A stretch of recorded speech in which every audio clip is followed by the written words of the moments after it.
In this module, I'd like to focus on how we can attract, develop, and retain the new generation of competent leaders we need today in our organizations. This is important because competition for qualified human resources, particularly for those with global competencies, will be increasingly intense and crucial at all levels.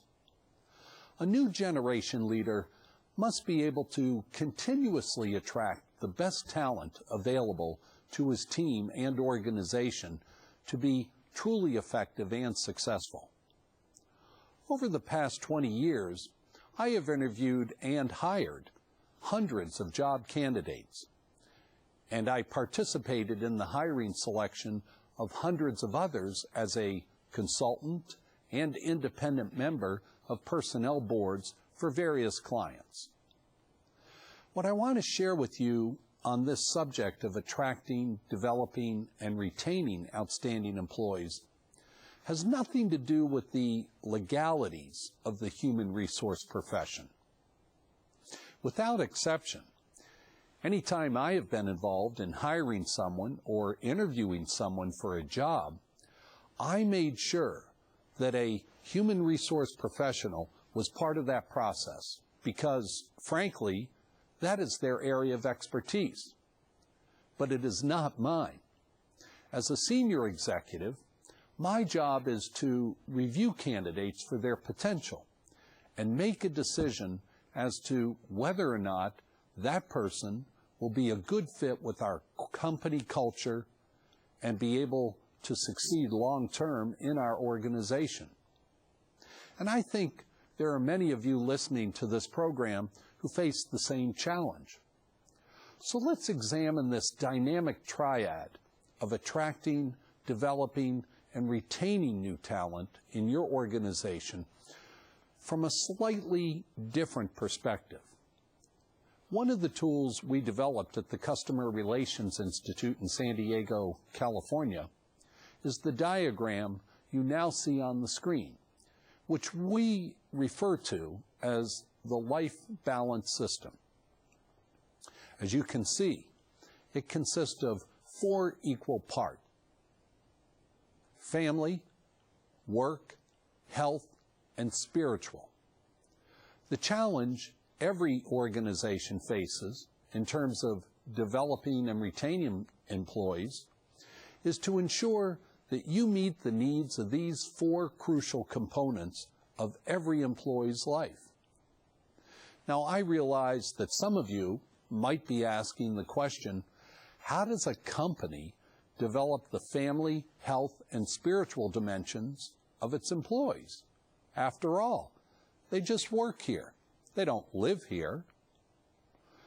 Well, the answer to that question is simple.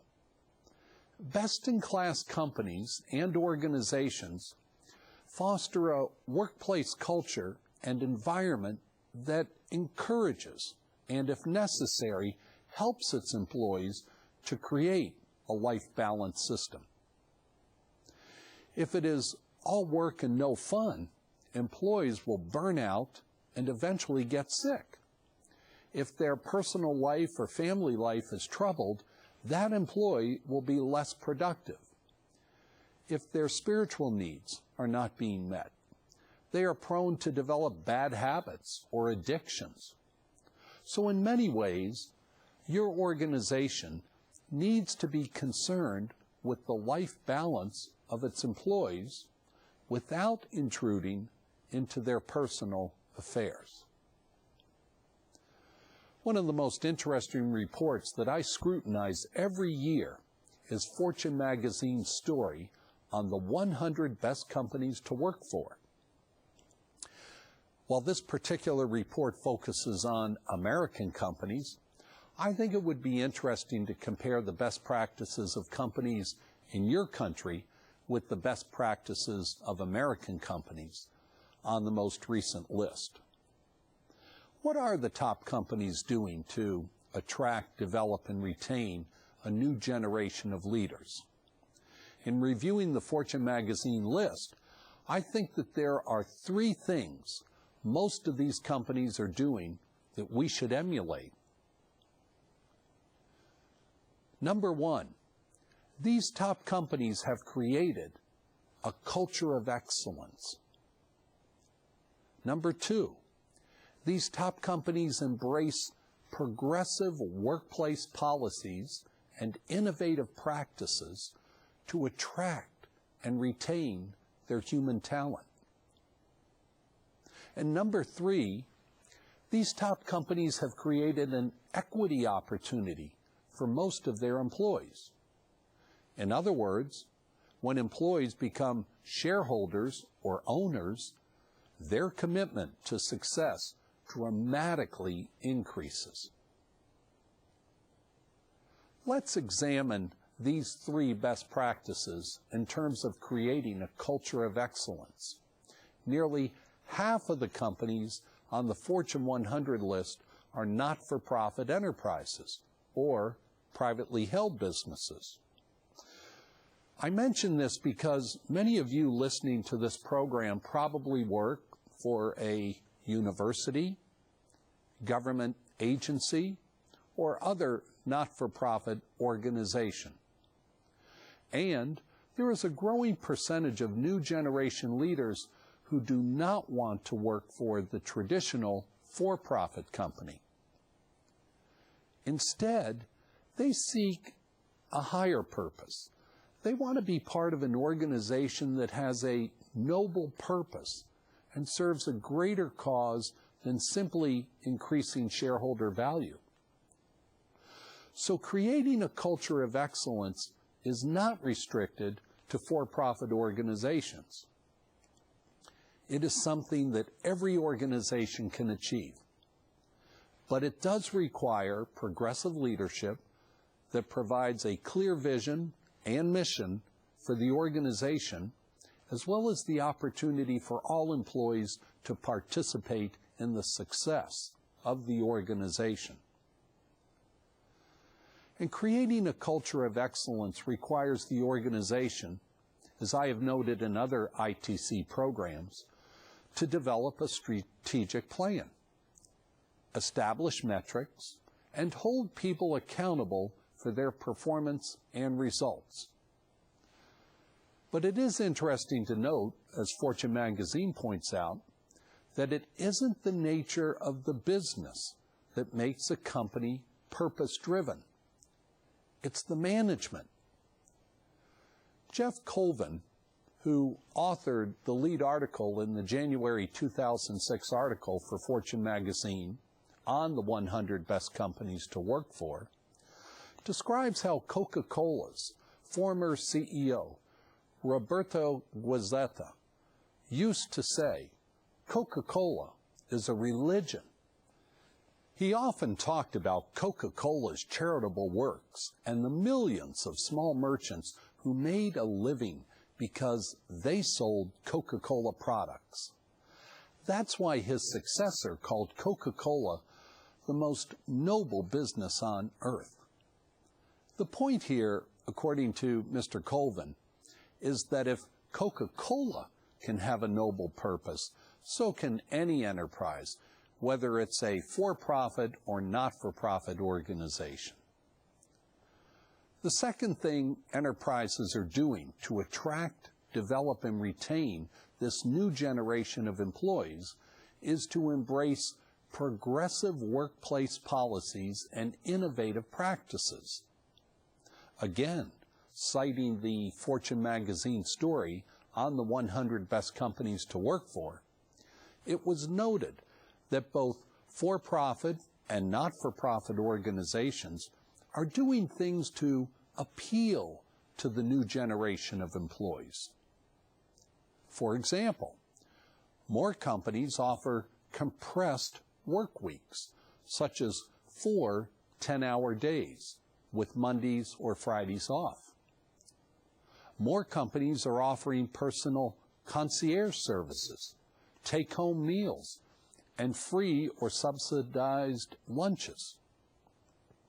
As Fortune magazine reports, such benefits do make a difference, and they're a lot less expensive than health insurance. Another trend I'm seeing in both for-profit and not-for-profit organizations is the creation of work teams. It is important for people to have a sense of belonging, and the formation of work teams creates a competitive spirit. People like to compete and win. Winning requires a sense of purpose. And in the course of competing to be the best, employees feel good about their organization and derive a sense of satisfaction and loyalty. In the not-for-profit sector, this translates to a sense of higher purpose, that the work we are doing is not only meaningful to me, the employee, but it makes a difference to people in the real world who rely on our programs and services. Ultimately, any organization that can claim its work is, in fact, a noble cause will be able to create a culture of family that results in closer ties among employees, friendships for life, and an attitude that is best summarized in the phrase, "We make a difference." I find it interesting to note that in my research, while money is important, the new generation of leaders basically expects an organization to pay a fair, competitive wage. It is almost a given. However, when compensation is a factor for organizations, such as traditional not-for-profit enterprises, then job responsibility and the opportunity to perform are just as important to the employee. Also, there is great respect among the new generation of leaders for those companies and organizations that are still managed or led by the founder or the founder's family. Mr. Colvin in Fortune magazine cite people like Fred Smith at FedEx, the Nordstroms at Nordstrom, the Smuckers at J.M. Smucker, John Mackey at Whole Foods Market as examples of companies that thrive in part because the vision and values of the founder is still present in the day-to-day operations of those organizations. So when you compare your organization to these 100 best companies to work for, you need to ask yourself a very important question. Why would anyone between the ages of 21 and 45 want to work for your organization? By responding to that question, you gain an understanding and appreciation as to how potential candidates might think about your organization. For example, does your organization have a reputation for excellence, innovation, and achieving results? If not, I can tell you that very few people from the Y and Millennium generations will be attracted to your organization, and certainly not the top performers that you want to attract. Because these are the same people who are trying to get hired or promoted in the 100 best companies to work for in your country. And therein lies your real competition. You see, this new generation of leaders is excited by companies and organizations that foster a culture of excellence and strive to be the best. They don't want to work for a mediocre organization that is trapped in the 20th century methods of doing business or managing its people. Nor do they want to work for a company that is in a survival mode, like some of the auto manufacturers in the United States. This new generation of leaders wants a diverse, dynamic, and progressive organization that is committed to innovation, creativity, and developing its human talent. This new generation of leaders is a risk-taking generation that thrives on freedom of expression. And this freedom is reflected in how they look, what type of products they buy, and how they spend their free time. And while we're on the subject of free time, this new generation enjoys its free time and demands a balanced life between work and play. While they will work hard for your organization, they have made it very clear that their first loyalty is to themselves, and they will make time for themselves. If their life gets out of balance, they are not afraid to quit their job and find a different opportunity that offers a better life balance between work and play. And this leads us to the third factor that distinguishes best-in-class companies from their competition. These top companies have created an equity opportunity for most of their employees. And so you need to ask yourself an important question. What are we doing in our organization to develop an equity opportunity for our employees? Now, if you are a for-profit enterprise, the answer to this question might be easier because you can use stock options and other financial instruments to create meaningful equity opportunities for your employees. Ironically, however, fewer than 25% of the for-profit companies use the equity option as a means to attract and retain human talent. Frankly, I'm baffled by this because the best way to ensure loyalty, commitment, and extra effort among your workforce is to make them owners.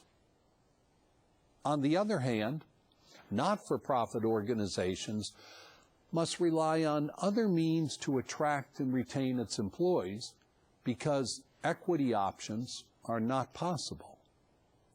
Two ways in which not-for-profits can retain their employees is to give employees intellectual freedom to do their jobs as they think best and create an environment of celebration and recognition in the workplace.